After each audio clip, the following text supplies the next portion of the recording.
या समारंभाचे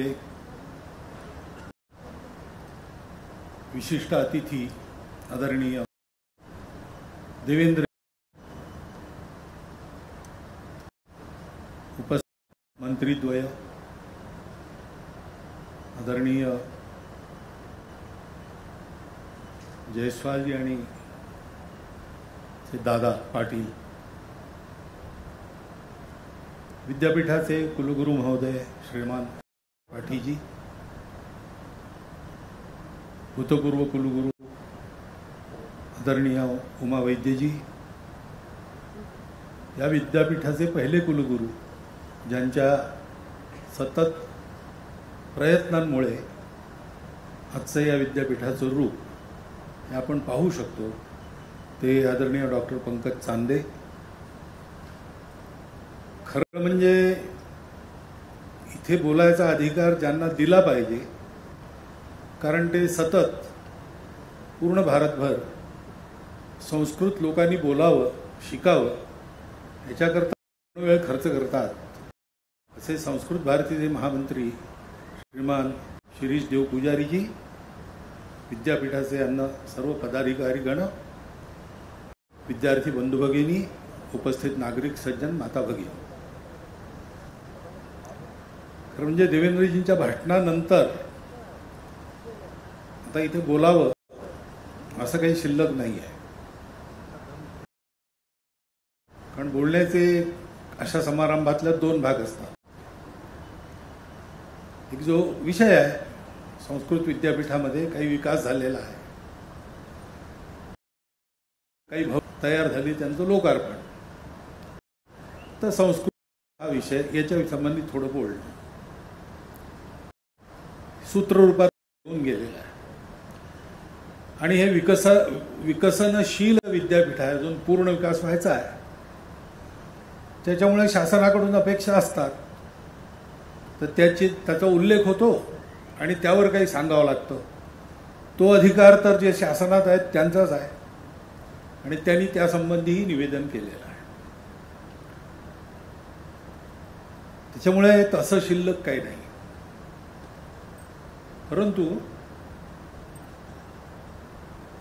जो पहिला विषय आहे त्यासंबंधी आपण सगळ्यांनी खूप विचार करण्याची गरज आहे. आज आपण पाहतो, परिस्थितीही आपल्याला सांगते आणि देशाचे सूत्रसंचालक लोकही आपल्याला सांगत असतात. विचार कुणाचा काही असो, एका बाबतीत सगळ्यांचं एकमत आहे, भारताला आता आत्मनिर्भर, स्वनिर्भर व्हायला पाहिजे. आपल्या बळावर आपली प्रगती होईल. तर ते बळ कोणचं, तर एक बाहेरून दिसणारं बळ असतं, बलबुद्धी विद्या असं ज्याला म्हणतात, ते वाढलं पाहिजे. परंतु या सर्व बलांच्या पाठीमागे प्रत्येक अस्मिता असते. त्या अस्मितेतून त्याचं तयार झालेलं चित्त असतं, मन आणि बुद्धी असते. त्याच्या बळावर सगळा विकास, सगळी प्रगती होते. आपल्याकडे अशी एक गोष्ट की नृसिंहावतारात हिरण्यकश्यपूचा वध झाला, देवाने आनंदाने स्वर्गातून पुष्पवृष्टी केली, पण त्यांना वाटलं की आता हा गेला राजा, त्याच्यामुळे हे राज्य आपल्याकडे येईल. पण ते प्रल्हादाला मिळालं, तो दैत्य वंशातलाच. त्याच्यामुळे इंद्र गडबडला. त्यांनी बृहस्पतीने विचारलं, आता काय करू? बृहस्पती म्हणाले की आता काही करू नको, याचं राज्य चालू दे. हा विष्णू भक्त आहे, सत्शील आहे, सर्व दृष्टीने योग्य आहे. सावकाश काही हजार वर्षांनी जाऊन तू त्याच्याकडून मागून घे काहीतरी. इंद्राने तसं केलं. काही हजार वर्ष प्रल्हादाचं राज्य चालल्यानंतर इंद्र एक दिवस याचकाचा वेश धरून त्याच्या सभेत गेला आणि प्रल्हादाला त्यांनी म्हटलं, महाराज आपली प्रतिज्ञा आहे, जो मागायला येतो त्याला तुम्ही देता, तसं मला द्याल असं वचन द्या. प्रल्हाद म्हणाले की तू इंद्र आहे हे मी ओळखलं आहे आणि तू माझं राज्य मागशील ही माझी समजूत आहे, म्हणजे अशी अटकळ आहे. पण माझी प्रतिज्ञा आहे, याचक म्हणून जो येईल तो जे मागेल ते द्यायचं, त्याच्यामुळे खुशाल माग, मी सगळं राज्य देतो तुला. इंद्र म्हणाला नाही नाही नाही, तुमचं राज्य चांगलं चालू आहे, तुम्ही सगळं पालन पोषण प्रजेचं उत्तम करता, ते नाही मागत मी तुम्हाला, पण मी मागेन ते द्याल. तर प्रल्हादाने म्हटलं दिलं वचन. मी इंद्र म्हणाला तुमचं सत्व द्या. प्रल्हादाने पाणी मागून पाणी सोडलं स्वत्वावर, माझं सत्व इंद्राला दिलं. असं म्हटल्यावर ते स्वत्व एका पुरुषाचा आकार धारण करून प्रल्हादाच्या शरीरातून इंद्राच्या शरीरात गेलं. प्रल्हादाने विचारलं तुम्ही कोण, माझ्या शरीरात काय करत होता आणि इकडे कुठे चाललास. सांगितलं तू दिलायस मला इंद्राला, मी तुझं स्वत्व आहे. स्वत्व इंद्राकडे गेल्यावर आणखीन एक पुरुषाकृती प्रल्हादाच्या शरीराच्या बाहेर आली. प्रल्हादाने विचारलं तू कोण, आता तू कुठे चाललास. म्हणे मी तुझं बल आहे, शक्ती आहे. जिथे स्वत्व असतं तिथे शक्ती असते. मग तू ते स्वत्व देऊन टाकलं तर मी आता इंद्राकडे चाललो. तिसरी पुरुषाकृती बाहेर आली. पुन्हा प्रल्हादाने विचारलं तेव्हा मी तुझं ओज आहे. जिथे स्वत्व आणि बल आहे तिथे ओज असतं. हे दोघेही तिथे आहेत, त्याच्यामुळे मी चाललो. आणि नंतर एका महिलेची आकृती बाहेर आली. प्रल्हादाने विचारलं माते तुम्ही कोण, तिथे का चाललात. ती म्हणे मी तुझी लक्ष्मी आहे. जिथे स्वत्व बल आणि ओज असतं तिथे लक्ष्मी राहते. ही तिन्ही आता इंद्राकडे गेल्यामुळे मी इंद्राकडे चाललो. एका स्वत्वहरणातून इंद्राने प्रल्हादाचं सर्वस्व हिरावून घेतलं. तात्पर्य काय की या सगळ्या गोष्टी घडतात कशा, आपल्या स्वत्वावर आपण पक्के असतो, आपल्या रोमारोमात आपलं स्वत्व भिनलेलं असतं आणि ते प्रत्येक गोष्टीतून प्रगट होतं. तेव्हा मनुष्य स्वनिर्भर होऊन राहतो. स्वनिर्भरता आली की बल ओज लक्ष्मी हे आपोआप त्याच्या मागे येतं. हा भारताचा स्व, भारताची परंपरा फार प्राचीन आहे. इतिहासाने डोळे उघडले तेव्हा हा संपूर्ण भारत देश एक सर्व बाबतीत पुढे असलेला देश म्हणून त्यांच्या डोळ्यापुढे होता. चतुर्युगाची कल्पना वगैरे सोडून दिली आणि पाश्चात्यांचा इतिहासच गृहीत धरला तरी इसवी सन 1 ते इसवी सन 16 पर्यंत भारतवर्ष सर्वांच्या अग्रेसर होता सर्व बाबतीत. हे तर विलियम डॅलिरिम्पल सुद्धा म्हणतो.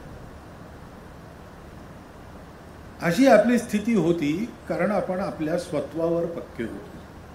त्या स्वत्वाचं विस्मरण सुरू झालं तेव्हापासून आपली घसरण सुरू झाली. ती घसरण होता होता आपण परकीय आक्रमकांचे भक्ष बनलो आणि त्या परकीय आक्रमकांच्या शेवटच्या, म्हणजे आतापासून हे स्वातंत्र्य ज्यांच्याकडून घेतलं आपण, ते आक्रमक असे होते की त्यांनी आपल्या बुद्धीलाही गुलाम करायची एक पद्धत विकसित केली. त्याच्यामुळे आत्मनिर्भर स्वनिर्भर व्हायचं असेल तर आपलं स्वत्व आपल्याला पूर्णपणे कळलं पाहिजे, सापडलं पाहिजे. आणि इतकी परंपरा आपल्याकडे विकसित झालेली आहे. तो आपला स्वभाव, भाव असतो. स्वत्व म्हणजे भाव असतो. ती काही मटेरियल गोष्ट नसते, भौतिक वस्तू नसते, जड वस्तू नसते, भाव असतो. भाव प्रकट करण्याचं एकच साधन आहे. भाव भाषेतून प्रकट होतो. भाषेतून भाव प्रकट होतो. त्यातून माणसांचा जीवन व्यवहार उभा राहतो आणि त्या जीवन व्यवहाराची फलितं असतात. त्या फलितातलं पहिलं फलित पुन्हा भाषाच आहे. जसे भाव असतील, जसा समाजाचा भाव असेल त्याची भाषा असते. अगदी सहजपणे पश्चिमेने एक वाक्प्रचार विकसित केला. तो आत्तापर्यंत चालला, आता तो फेल झालेला आहे. तो म्हणजे ग्लोबल मार्केट. हे काय आहे? जो स्वभाव आहे तो भाषेत प्रगट झाला. आता आपण थोडे प्रगत झालो, आपलं बळ वाढलं, मग जगातले सगळे लोक G20 करता आपल्या देशात आले. आपणही एक आपला वाक्प्रचार फेकला, काय वसुधैव कुटुंबकम. ते ग्लोबल मार्केट म्हणतात, आपण ग्लोबल फॅमिली म्हणतो. हा फरक कसा आला? हा फरक भावामुळे आला. त्या भावामुळे भाषा बदलते. भाषा हे त्या भावाचं फलित आहे. हे चक्र भाषेतून भाव, भावातून व्यवहार, व्यवहारातून भाषा, भाषा हे चालू असतं. आणि त्याच्यामुळे आपली ही परंपरा, आपला हा भाव विकसित करणारी किंवा जिच्या आधाराने विकास झाला ती भाषा संस्कृत आहे. ती कळली पाहिजे सगळ्यांना. आणि तो भाव कळून त्याच्या आधारावर जीवन व्यवहार झाला तर त्यातून संस्कृतचाही विकास होईल. देशकाल परिस्थितीनुसार भाषेचाही विकास होत असतो. प्रचंड विकास जो भारताने भूतकाळात केला होता त्याच्या आधारावर सगळ्यात जास्त संपदा शब्दांची असलेली भाषा संस्कृत झाली. ती भाषा जननी सुद्धा झाली. जगातल्या अनेक भाषांचं मूळ संस्कृतमध्ये आहे. सर्व भारतीय भाषांची ती जननी आहे. ती आणखी विकसित होईल, पण ती जीवन व्यवहारात आली पाहिजे. म्हणजे ती आपल्याला बोलता आली पाहिजे. केव्हाही ग्रंथातलं बोलणं हे कमी लोकांना जमतं कोणत्याही भाषेत. जीवन व्यवहारातली भाषा ही बोली असते. त्या बोलीभाषेत सगळे लोक बोलतात. तर संस्कृत भाषा ही शास्त्राची भाषा आहे. त्याचंही अनुसंधान हे झालं पाहिजे. आणि त्यातून उत्पन्न होणारे जीवन व्यवहाराचं फलित पुन्हा ती भाषा समृद्ध होणे असलं पाहिजे. ती बोलचालीची भाषा झाली पाहिजे.